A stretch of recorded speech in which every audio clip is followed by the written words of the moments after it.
In today's video, I'm going to show you how to create an account of Gemini AI.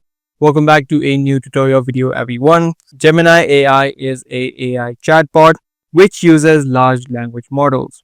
To create an account of Gemini, you don't need to do anything. If you have an account of Google, you can just open up a Google Chrome web browser, search for gemini.google.com on the search bar, and as soon as you do that, you'll straight away land on this chatting section.